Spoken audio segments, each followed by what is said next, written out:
राष्ट्रवादी काँग्रेस दिल्लीमध्ये निवडणुका लढवणार असून राष्ट्रवादी काँग्रेसला राष्ट्रीय मान्यता मिळवण्यासाठी प्रयत्न सुरू आहेत अशी माहिती अजित पवारांनी दिल्ली कार्यालयातल्या भेटीवेळी दिली।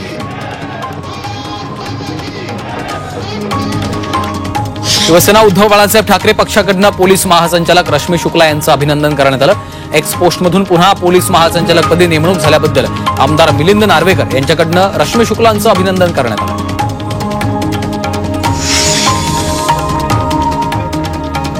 पुण्यात महात्मा ज्योतिबा फुले यांच्या पुण्यतिथीनिमित्त समता परिषदेचा पारितोषिक वितरण सोहळा पार पडला। यंदाचा समता परिषदेचा सन्मान दिग्दर्शक नागराज मंजुळे यांना देण्यात आला आहे। छगन भुजबळांच्या हस्ते पुरस्कार प्रदान करण्यात आला आहे। भाजप नेते नितेश राणे नाशिकमध्ये आले होते। नाशिकच्या पाथर्डी फाटा परिसरात त्यांचं फटाक्यांच्या आतषबाजीमध्ये जेसीबीच्या सहाय्याने फुलांचा वर्षाव करत स्वागत करण्यात आलं।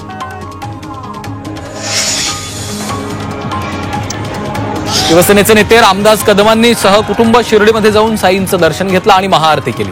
गेल्या 2.5 वर्षात महायुती सरकारनं लोकाभिमुख निर्णय घेतले, तर हा निर्णय महाराष्ट्रात यापुढेही असेच निर्णय होऊ देत असं साकडं त्यांनी साईबाबांना घातलं। मुंबईतल्या पक्षश्रेष्ठींच्या भेटीनंतर राधाकृष्ण विखे पाटील मतदारसंघात सक्रिय झाले। ग्रामदैवत म्हसोबा महाराजांच्या यात्रेच्या नियोजनासाठी त्यांनी ग्रामस्थांसोबत बैठक घेतली।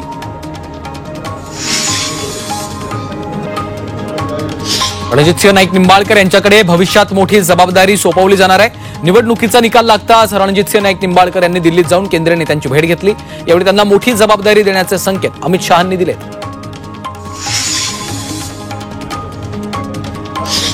भाजपात कोणाला मंत्रिपद द्यायचं याबाबत आमचे वरिष्ठ नेते निर्णय घेतील असं चंद्रकांत पाटलांनी म्हटलंय।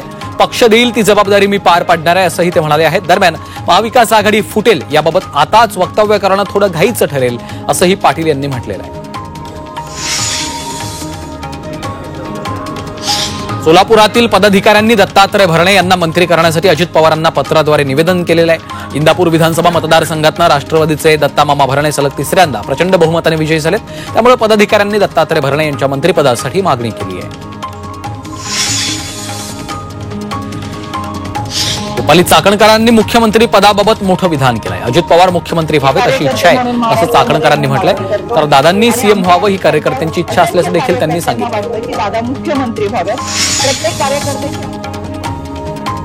सोलापुरातील पदाधिकाऱ्यांनी अजित पवार हेच मुख्यमंत्री व्हावेत अशी इच्छा व्यक्त केली आहे। तर लाडकी बहीण योजनेसंदर्भात अजित पवारांचं मोठं योगदान आहे, त्यामुळे दोन्ही महायुतीमधील प्रमुख पक्षांना त्यांना पाठिंबा दिला पाहिजे अशी इच्छा कार्यकर्त्यांनी व्यक्त केली आहे।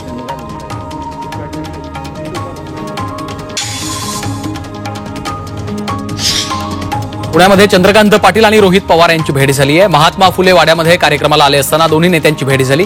यावेळी दोन्ही नेत्यांनी हस्तांदोलन करत एकमेकांना शुभेच्छा दिल्या। शासनाच्या एका खात्या इतके पैसे तर दरेकर वाटतात, त्यामुळे त्यांना मंत्रिपदाची गरज नाही अशी मिश्किल टिप्पणी आमदार सदाभाऊ खोत यांनी केली आहे। तर मंत्रिपदासाठी माझ्या नावाची शिफारस दरेकर करणार आहेत असंही मुंबई जिल्हा मध्यवर्ती बँकेच्या कार्यक्रमात सदाभाऊ खोत यांनी मंत्रिमंडळ शपथविधीवरून मिश्किल टिप्पणी केली आहे।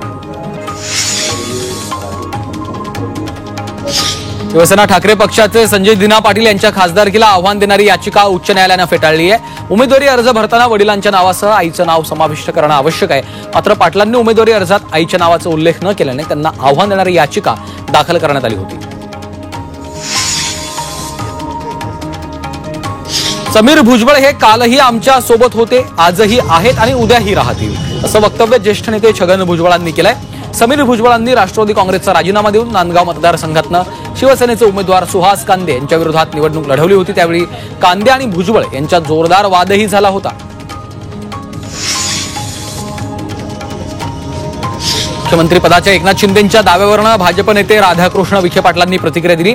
एकनाथ शिंदे नाराज नाहीत, पक्ष नेतृत्व जो निर्णय देईल तो ते मान्य करतील अशी भूमिका त्यांनी घेतली आहे। एकनाथ शिंदेंनी त्यांची भूमिका स्पष्ट केली आहे आणि तीच आमच्या पक्षाची भूमिका आहे अशी प्रतिक्रिया शंभूराज देसाई यांनी दिली। तर पक्षाचे सर्व निर्णय एकनाथ शिंदेंना दिले आहेत आणि ते आम्हाला सर्वांना मान्य आहेत असं देखील त्यांनी म्हटलं।